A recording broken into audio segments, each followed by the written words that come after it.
नमस्कार दोस्तों, मेरे हाथ में है टोनी जोसेफ की लिखी हुई आरंभिक भारतीय या अर्ली इंडियंस।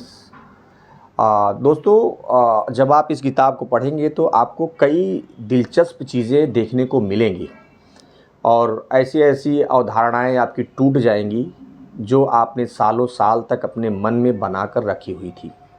आपको आश्चर्य होता था कि बहुत सारी ऐसी चीज़ें हैं जिनको हम सच मानते थे और उसको सच मानकर हम उसमें जीते थे।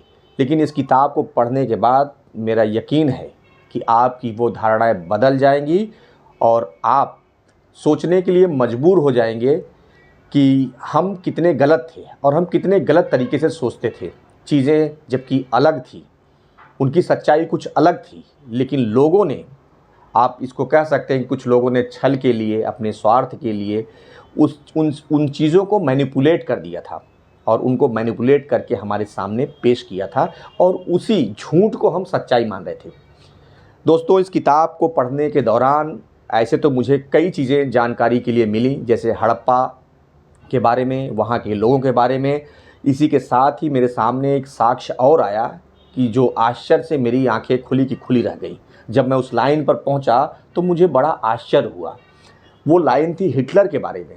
दुनिया का शायद ही कोई ऐसा देश होगा या कोई दुनिया का कोई ऐसा मनुष्य होगा जो हिटलर और उसकी क्रूरता के बारे में ना जानता हो।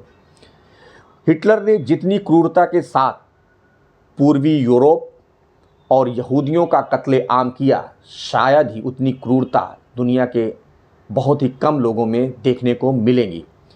हिटलर एक तानाशाह था जो जर्मनी की गद्दी पर बैठा हुआ था। उसने जर्मनी के लोगों को इतना बुरी तरीके से बहका दिया था कि लोग पूर्वी यूरोप और इसके साथ ही यहूदियों से इतनी नफ़रत करते थे कि वो उनको समूल नष्ट करने पर तुल गए थे। हिटलर ने लोगों के दिमाग में ये भर दिया था कि वे आर्य जाति के हैं और वो आर्य जाति दुनिया की सबसे श्रेष्ठ और शुद्ध जाति या प्रजाति के लोग हैं।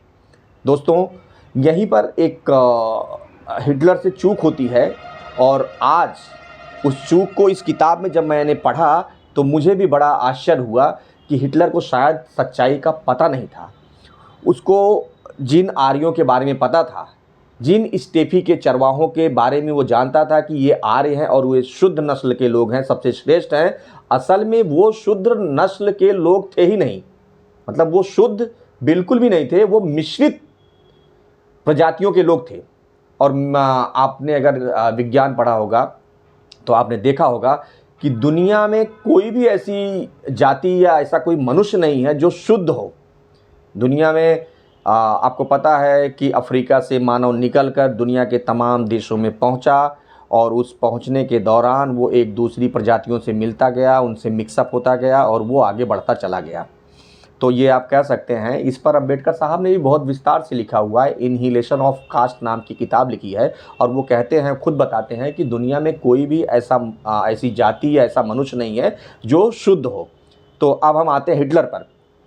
दोस्तों, हिटलर जिसको अपना पूर्वज कहता था और वो कहता था कि हम आर्य नस्ल के लोग हैं, हम श्रेष्ठ और सबसे शुद्ध नस्ल के लोग हैं, और वो स्टेफी के जिन चरवाहों को सबसे शुद्ध कहता था, सबसे कड़वी सच्चाई ये है कि वो स्टेफी के चरवाहे उसी पूर्वी यूरोप से आए थे जहाँ से जिन लोगों से हिटलर नफरत करता।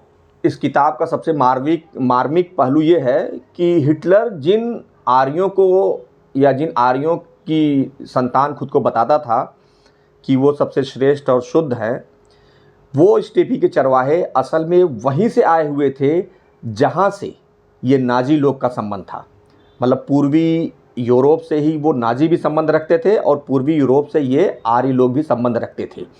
तो और ये सबसे मज़ेदार बात यह है कि ये जो स्टेफी के चरवाहे थे ये खुद शुद्ध नस्ल के थे ही नहीं, ये मिश्रित लोग थे। तो हिटलर अगर ये जान पाता आज तो शायद उसको अपने किए पर पछतावा ज़रूर होता। दोस्तों, आज ऐसे बहुत सारे साक्ष्य उपलब्ध हो चुके हैं, ऐसे ही बहुत सारे आपके आनुवांशिक साक्ष्य उपलब्ध हो चुके हैं कि जिससे सिद्ध हो गया है कि जिनको वो आर्य या स्टेपी के जो चरवाहे थे, जिनको शुद्ध नस्ल का कहता था हिटलर जो है, वो असल में शुद्ध नस्ल के लोग थे ही नहीं, वे भी मिश्रित ही थे, और वे उन्हीं नाजियों के ही पूर्वज थे जिन नाजियों से हिटलर नफरत करता था। तो इतिहास में ऐसे ही बहुत सारे अनसुलझे सवाल पड़े हुए हैं, जिनके सवाल और जिन सवालों के जवाब आज लोग जो है खोज रहे हैं, और मुझे यकीन है कि ऐसे बहुत सारे अनसुलझे सवालों के जवाब जल्द ही हम लोगों के सामने होंगे।